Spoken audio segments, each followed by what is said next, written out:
In this episode of Entertainment Education, the podcast, the one with children's media, we explore the lasting impact of children's stories and the powerful role they play in shaping how we learn, communicate, and understand the world. From classic fairy tales to beloved animated films to today's digital creators and streaming platforms, children's media has been a long source of both entertainment and education. But as technology continues to evolve, so do the ways young audiences experience stories and connect with the characters they love. Joining me as my co host today is Dr. Dori Koehler, cultural mythologist. Help Spanish. You're taking 12th grade calculus? Yeah, I like math. Ew, why? Because it's the same in every country. It's beautiful. Entertainment Education, the podcast, an 8-part series where host Alan Babiars-Lira will take you through the journey of how entertainment can educate and create social change.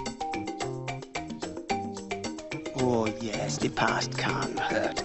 But the way I see it, you can either run from it or learn from it.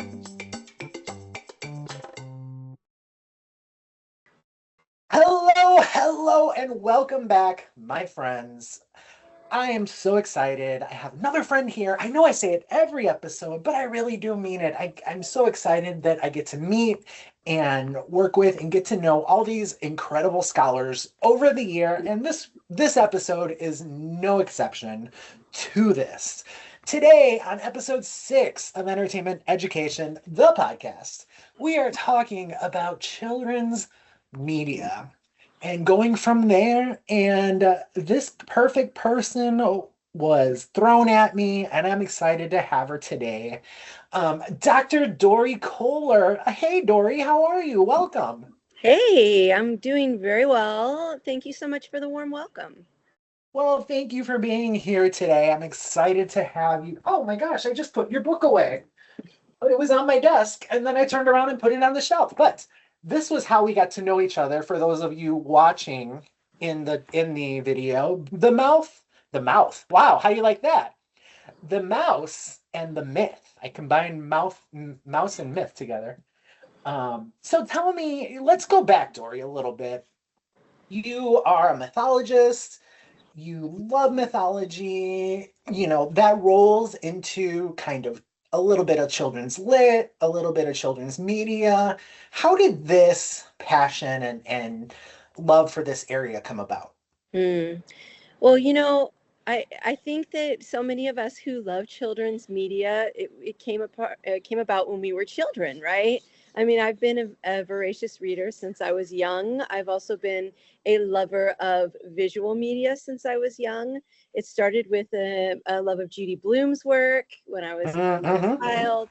I always say that Iggy's House taught me about intersectional feminism and the importance of social justice movements when I was 10 years old. And the concept of white privilege, I didn't even know about that. And I was 10 years old and I learned all of these things. But I also was a huge fan of the Babysitters Club and Sweet Valley Twins and, all of those kinds of things. Just so many different books, Beverly Cleary and Ramona and all of these books that I read when I was a child. So it's become a lifelong passion. And I also became enamored with fairy tales as a young child as well. My family were a Disney family. My mom was from Southern California, and so my parents took me to Disney films when I was young, and it just kind of blossomed from there. That's where it came. That's where it came from. So how did you let it transition into your obviously your research, your dissertation was about Disneyland and myth. How did you let it get into your work and passion that way? So I was blessed enough to be able to attend Pacifica Graduate Institute's mythology program. And while I was there, I noticed that as much as we studied ancient traditions and so many indigenous traditions and how beautiful that was and how much texture that gave to our understanding of mythology, I noticed that we didn't really talk a whole lot about popular culture, contemporary mythology. And that the motto of the school that I attended is for the sake of tending the soul of the world. So I kept thinking to myself, if this is our mission, if this is our call, our marching orders to tend the soul of the world, how can we do that if we don't analyze and discuss the stories that are shaping our world today? Public policy, eco policy, just the way that we think about identity and culture. And it seemed to me to be a missed opportunity within the field. That's how it started to develop. And so as I moved through the Pacifica program, my work kind of focused almost entirely on contemporary or popular culture examples of the kind of work we were talking about, grounding it, of course, in ancient mythology, and then moving the work forward to move the archetypal theory forward. That's where it came from. Now, if we're talking about how did I get into Disney specifically, I had an experience at Disneyland that I wrote about in the book that kind of like catapulted me. And I was like, this is definitely where I'm going here. It kind of started, interestingly enough, at the very beginning. I took a class on dreams at Pacifica. And as part of that, I wrote a whole series of poems. And one of those poems was about the train station at Disneyland and how going under the train station into the park is like entering a gate. It's like going through a gateway and entering a sacred pool, right? So I'm standing at the hub and I'm looking at the castle, and the Disneyland band comes out and they start playing music, and then silence. They turn off the music, and here comes Walt's voice over the loudspeaker giving the opening day speech. To all who come to this happy place, welcome. Disneyland is your land. And I look around and I'm like, it really is everybody's land. And I see all of these people who have outside visual markers that, you know, things that are different, that, you know, present different kinds of cultures and different ways of thinking the world and everything. And I'm just kind of started scratching my chin and thinking, what is it that's uniting these people? And that was how I started getting into Disney. And I was like, it's a sacred experience. It is a cult-like experience. It is a ritual-like experience. And it is a temple to American mythos. And that's where the whole project started. Yeah. You know, I'm very excited. My niece is 3. She for obvious reasons, she doesn't listen to my podcast yet, but we are, my sister-in-law, my brother, and I are taking her to Walt Disney World for the first time this coming Christmas. And I'm so excited to see her experience those rituals, the same thing you're describing, you know, walking through the gates, walking under the train station, you know, seeing the hub for the first time, and then walking and turning down Main Street, seeing the castle for the first time. Like, there's different rites of passage as you go along. Yes. And I would argue, and you know, I'm using your book for part of my dissertation, and I'm talking about fandom and how to communicate fandom. But I would argue that something like a tour, like I really want to do you're talking about Southern California, I want to do the Walt's Footsteps tour. Yeah. I want to take you into his apartment and all of that. And I think that comes as a right as you progress more into the parks, right? Yes. Like, I was just a visitor maybe once a year, and then I became a pass holder, and then I started taking tours. So each kind of level adds on to itself, I feel. Yes, you're leveling up. Absolutely. So I could talk for hours about each other, you know this, but let's jump into the children's media again. Yeah. Obviously, it entertains us. You know, looking at my niece again, she doesn't necessarily know when she's watching these stories and shows that she's being educated. She just thinks she's being entertained, right? So why do you think storytelling is such an effective way to teach children? I think that storytelling gets at what it means to be human.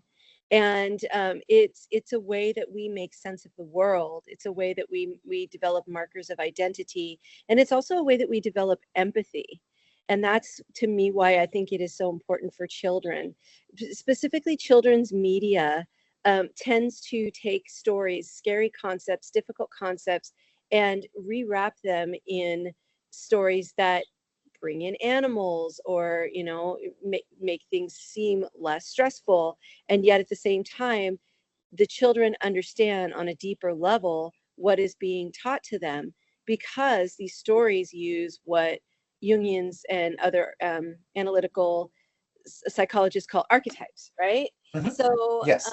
yeah, there's a difference between archetypes and archetypal images. So archetypes are the broader universal kind of patterns that exist, like there's a mother, right? There's a every living creature that is born, or even has hatched from an egg or whatever, has some sort of progenitor female that makes that happen, right? And so that's something that we all know, but then it gets wrapped through different kinds of images. So there's a mother on a show called Modern Family, or there's a mother on a show called The Simpsons, so there's a mother, and those kinds of things put the shades of gray on it, which help us understand the nuances without being too heavy-handed. And I think that that's important, particularly for children, especially if we're talking about fairy tales, because Mhm. fairy tales are given to us almost in pure archetypal form, and then we retell them with the shades of the different nuances that really speak to our cultural moment and what the kids need. That's why I think it's important for kids. You kind of started talking about it. We grew up, I'm going to throw us in the same era, but like we grew up in the Sesame Streets and Mr. Rogers' Neighborhood. You're talking Yes. about Judy Blume and like those very popular things. Traditional media is shifting, and traditional media is, some of it's just going away. I don't know how many children still know 2, 5, and 7 and 9, the main channels, right? So as these medias progress to things like streaming platforms and digital media, how has that changed the way children experience stories compared to previous generations? Mm-hmm. There's a certain, it's interesting because I experience this at work. Not only, like we've talked about my academic work with Disney, and then I also work at Southern New Hampshire University, but I also, as a day job, work at a school called Fusion Academy, which is a school that is for all different kinds of learners. And we have 5th graders to 12th graders. And it's a 1-to-1 model. So one teacher, one student. That's the general model of the school. And I see a lot of kids. A part of our program is that the kids get a homework cafe hour as it works for their schedule in between every class. And a lot of them will turn to things like YouTube shorts or, reels or whatever when they're hanging out in the homework cafe. So I see that.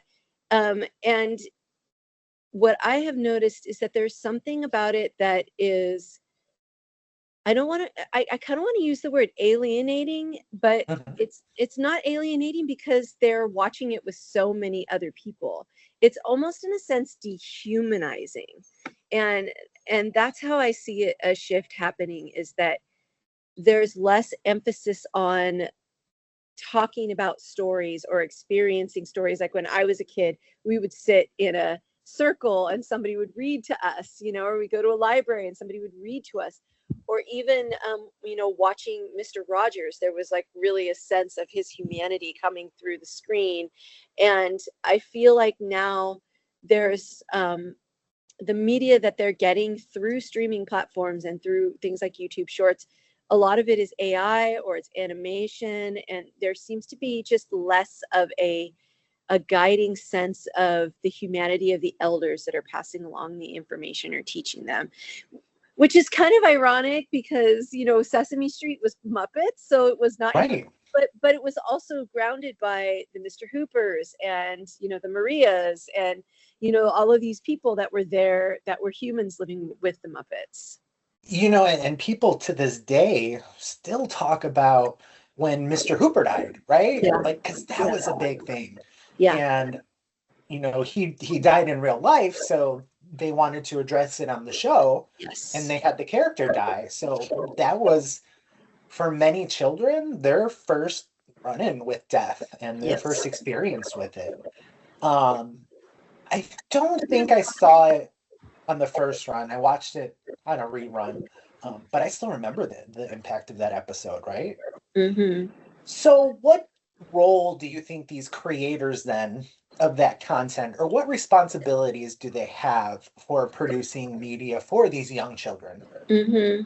I think they need to root themselves as they're creating the content in what Walt Disney called edutainment.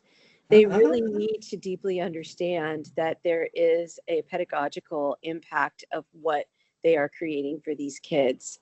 And I think that it would behoove them, if they were willing to do it, to think about the psychological impacts of that, and and going into what would it mean for this deeply important symbol to be portrayed in this way? Like, what is my responsibility?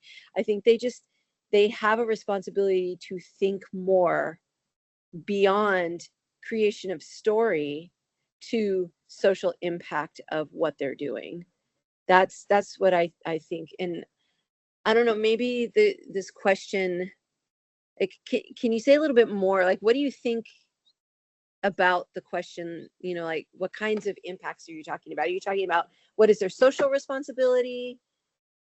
That's my I question. would, yeah, no, no, no, no. I'm looking at the content creation that's coming out is, like you said, there's just some people producing content just to produce content, Yeah. right? They're just getting out there. And on the other hand, we have somebody like, I don't know if you're familiar with like Miss Rachel, Yes. who like became this huge social media star, and then I my brother and sister-in-law probably owe her for babysitting fees or something, but she's producing this great content where children are learning, right? So do they have more of an ethical role in producing this, or just getting out entertainment? I do think they have an ethical role in producing this. I think that that children's media impacts us on a developmental level in a way that I don't think any other media does. And so I do think that they are ethically bound to think about that as they're creating it, and not necessarily to lead the kids to think a certain way, but to consider that they are molding young minds, and that those kids are going to be more sensitive to um, certain things that older people who may have been desensitized to material might be. So that's where I would stand with the ethics, is to think deeply about how this will impact the audience before one creates it. Kind of a follow-up on that. I was just thinking, when we were all younger, we kind of all went through that rite of passage, watching something we shouldn't have with an older sibling or an older cousin or something, a slasher movie or a horror movie, or, something we shouldn't be watching as a 6-year-old, Mm-hmm. Do those creators then have to consider those responsibilities at that point, or are they just kind of still creating? I feel like, I mean, if you're talking about content that's being created for adults, I think it's a completely different animal than what's being created for children. I know that we do get a hold. For me, it was Hitchcock, right? My Mhm. sister was my sister loved Jimmy Stewart. I love Jimmy Stewart. We watched Vertigo, which I probably shouldn't have watched. It's very dark and very weird for a young Mhm. child. But we do, yeah, we get a hold of those. But if you're asking about the responsibility that creators have for material like that, that's a totally different social question, like that. And then that gets into questions like, um, does society at large have a responsibility to control the kind of content that we make, because kids might get a handle on it? That's a totally different story. But I do think that when it comes to the creation of children's media in particular, especially media that's being made for younger children, the like I said, the pedagogical impact of that is huge. And that is something they will remember for the rest of their lives. It will become foundational for them in a way that nothing else does.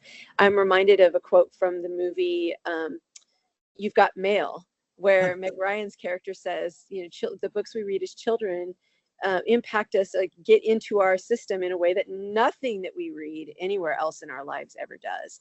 And so that's kind of where I stand on that, is you need to think about, if you're going to create content for children, you need to think about how that will set them up or impact them for the rest of their lives. That makes me think, it makes me feel like, hey, we have a responsibility to teach that Alfred Hitchcock is this brilliant director to children, but we don't necessarily have to introduce them to his work yet. Exactly. So you kind of led into one of my next question. Many adults continue to revisit those childhood favorites throughout their lives. I can't tell you how many times I've reread Chronicles of Narnia, right? Like, that's one of the classics that are up there.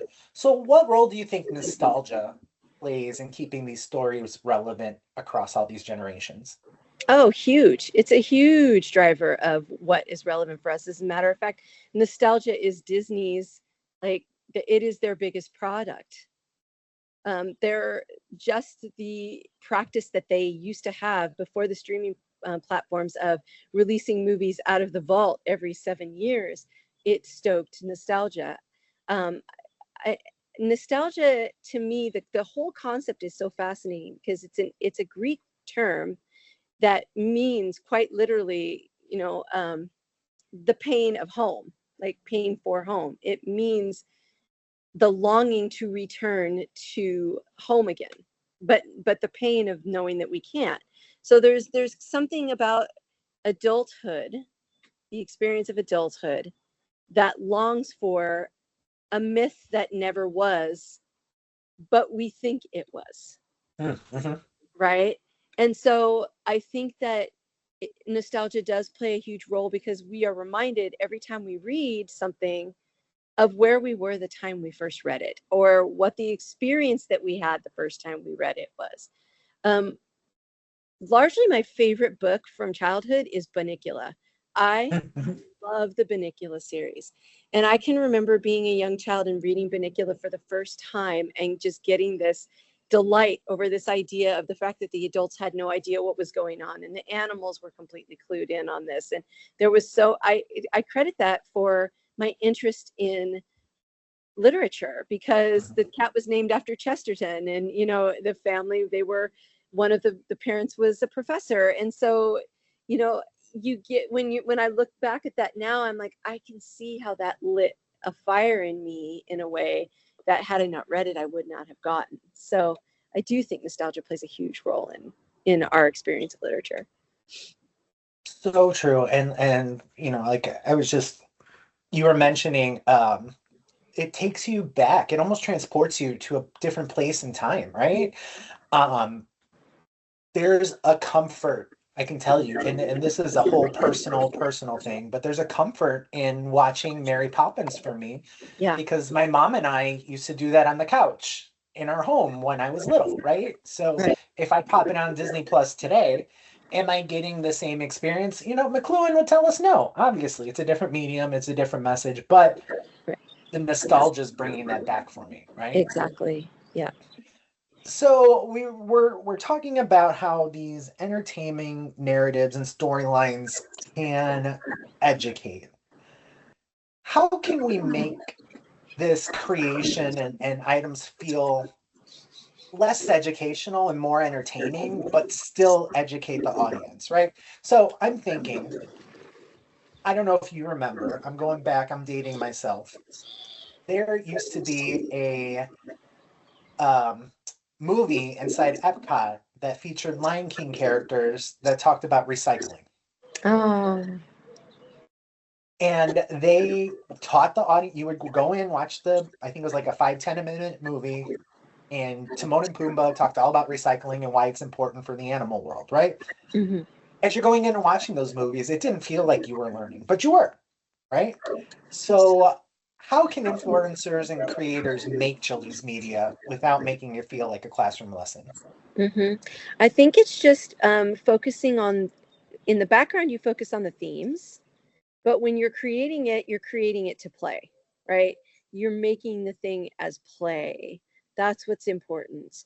And I think that for a creative, if you come at it from that perspective of this is play, even though you know that you have broader, deeper themes that you're trying to touch on or things that you're needing to teach, that passion always, it comes through. And, you know, getting back to Disney, which I talk about all the time, of course, but the Imagineers, just the term Imagineer, engineer and imagination, these two things together, it's a play on words. It shows that that ethos is central to the things that they create. They already know that. That's kind of their stock in trade. And I think good storytelling, good media, good creativity should always be led by the creatives, by the artists.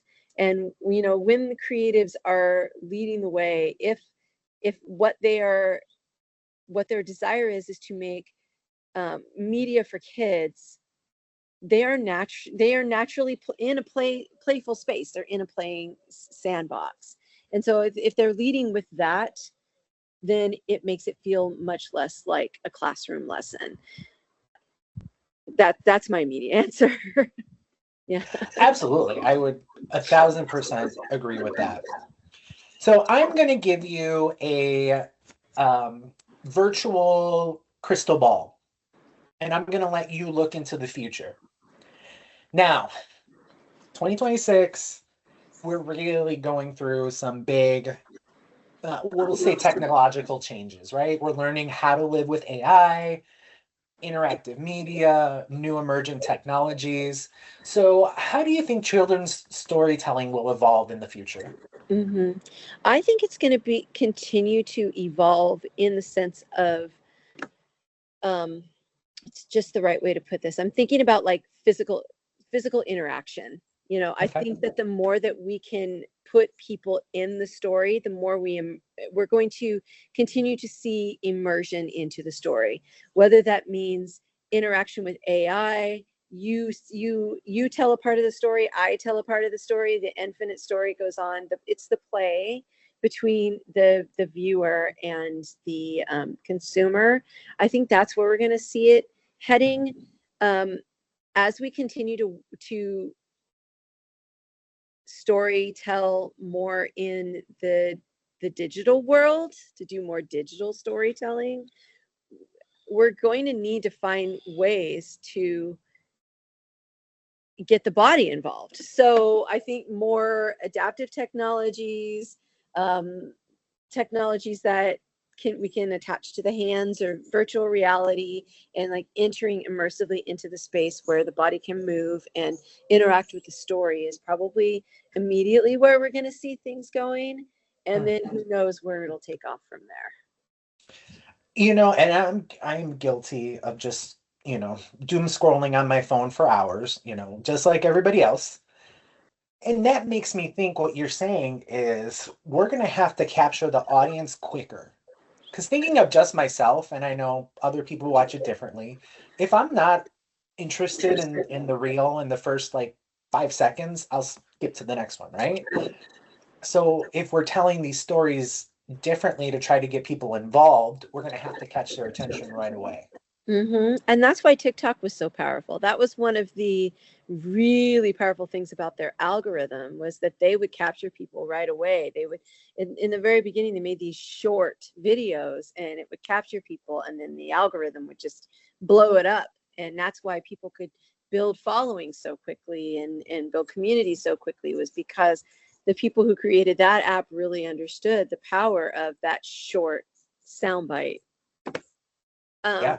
Ultimately, though, I don't think I personally believe that epic is important as well, and that the continued canon or body of a storytelling medium and or group is important. So I think that there'll be some sort of interplay between the two of those things, kind of like I talked about in the book, where I talked about spectacle and canon, and Disney playing with their canon, and them doing things like making fireworks shows where they give you snippets of the stories, but they don't actually tell you the story. But as an initiated person into the story, you know who that character is. And so just the image of it, the short 20 seconds of it is enough to make you immerse in the story. I think there's going to be some sort of interplay between entire mythic worlds that are being created, whether it's Studio Ghibli, whether it's Disney. Those are just a couple. There's tons of them. But some sort of interplay between the short capture of the story and the long game of the mythic structure is kind of like where we'll eventually go, I think. You make me think, you mentioned the fireworks. I don't know if you remember when Disney World, the magic bands were really prominent. They could change colors based on what was going on, where you were, and whatever.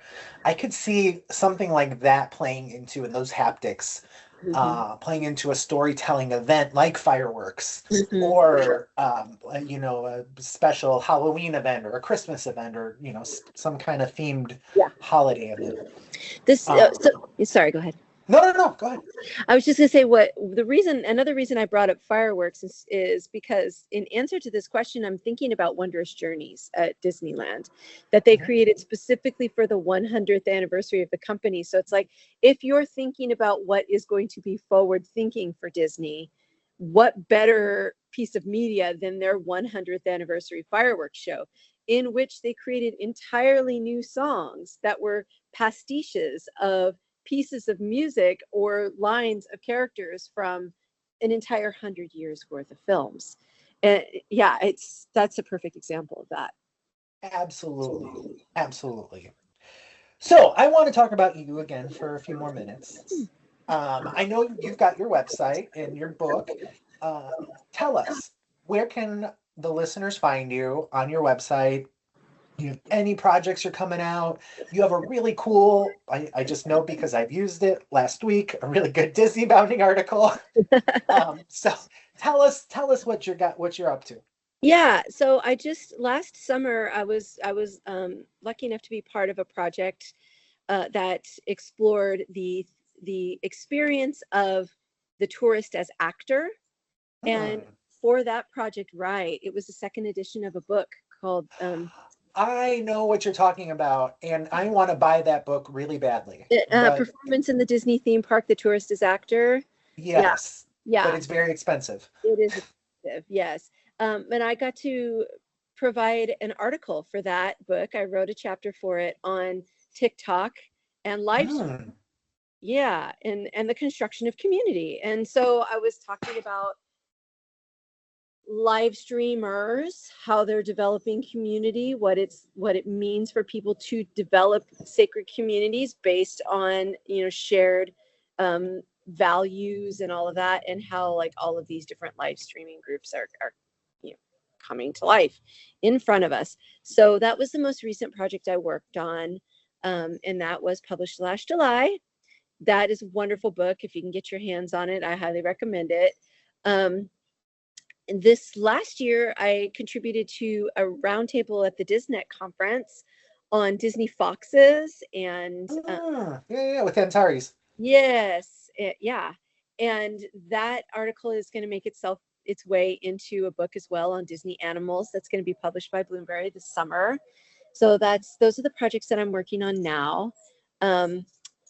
For years, I have had a desire to write a book about Disney princesses from the perspective of archetypal psychology, the princesses as reflections of the studio at the time when they were made, and talking about the myth of Persephone and the goddess of spring, and exploring each one of the Disney princesses as a reflection of the archetypal energy of Persephone, the goddess of spring.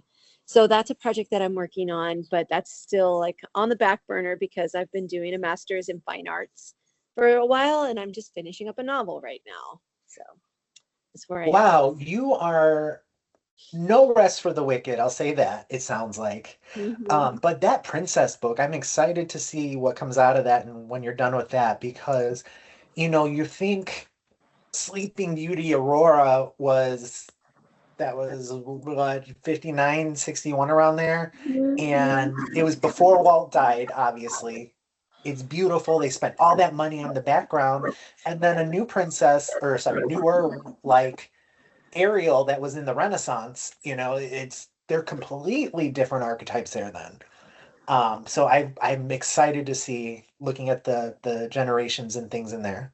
They are, but they're not in the broader sense. It's like it's yes and situation, because Mhm. like the perspective that I'm coming from is if we're talking about Persephone, I would argue that in many ways Persephone is the first Disney princess, because she is the first humanoid animated character that Disney ever made for the Mhm. show The Goddess of Spring. And so like what my argument is that they started dabbling in that archetypal pool when they made The Goddess of Spring. And so what we're seeing is these like kaleidoscopic images of this same broader archetypal pattern, which is this Mhm. image of life, death, and rebirth. And each one of the Disney princesses reflects that, that archetypal journey, life, death, and rebirth.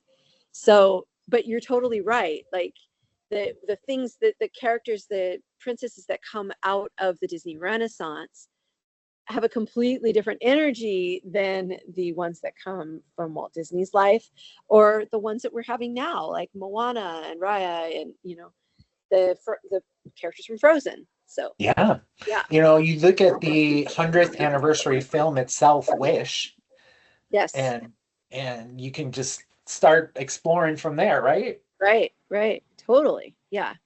There's a wonderful book too that I'm sure you're aware of, but I would point listeners to the work of Dr. Amy Davis. Mm. She wrote a wonderful book about Disney princesses. Actually, it's called Women in Disney Feature Animation: Good Girls and Wicked Witches, Women in Disney Feature Animation. And if anybody is interested who's listening to um, top-notch analysis of female characters, she also did one about the handsome heroes and vile villains, the male characters in Disney animation. Mhm. Top notch analysis about those characters. I'm so excited. I'm gonna have to put that one on my list as well. Yeah. So before we head out, I took a page out of one of my friend's books who hosts a podcast also. And at the end, I started throwing rapid fire questions at my guests. Can I throw some at you? Sure. All right.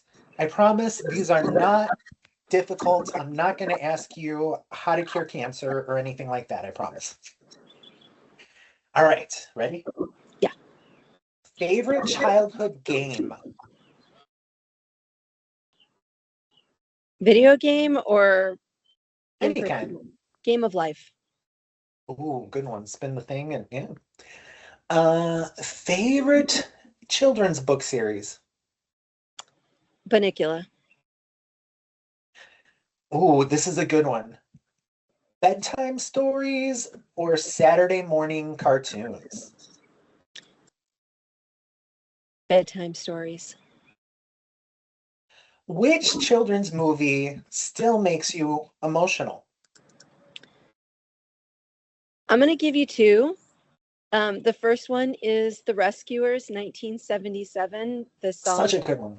Rescue Aid Society still makes me cry. The second one is Moana. Moana brings me to tears every time. When the grandmother dies? Mm-hmm. Yeah. The end where she's singing "I Am Moana" makes me ugly cry every single time when grandmother returns. Let me tell you, my grandmother is 92 and we have a very close relationship like Moana and her grandmother did. So yes, I understand completely. All right, one more. The villain that scared you the most as a child? Oh, that's a tough one. In a Disney film, um, Sure. Maleficent. Ooh, I mean, she still scares me. I saw her at Disneyland and it was Madame Medusa, I think, has to be on that list too. I've got to Rescue Aid Society because, man, that's a scary one. That oh lady. yeah. Uh, Even like those later Bronze era, like Great Mouse Detective, The Rescuers, like those are such good films that led into the Renaissance, right? Don Bluth. Yes. And you and Priscilla and I can have that conversation because I know Priscilla's a big Don Bluth fan. But we could have that conversation for another 10 hours. Yes. But unfortunately, we are at our time, my friend. But first of all, thank you, thank you, thank you for joining me today. I had a blast talking to you. Before we leave, though, give our listeners your website so they can go check you out. My website is www.dorikoehler.com, and I am in process of developing my own podcast. So stay tuned for that. It's going to be called This Land of Enchantment, and we're going to talk about theme parks, people's experiences, and why that is psychologically significant for them. So. Well, if you need a friend to ever join you, please feel free to call me anytime. I will be right there. I will reach out for sure. Well, thank you again, Dori. I appreciate you. My listeners, thank you, thank you, thank you. Those of you who might be watching on YouTube, thank you, thank you, thank you. We are almost at the end of our season. Next, episode 7, we are going the opposite direction. We're going to be talking about horror as a medium. Definitely the opposite of children. And then episode 8 is, of course, mine and your favorite thing, Disney. Can't complain about that one. But as my friend Mickey Mouse says, we'll see ya real soon. Thank you.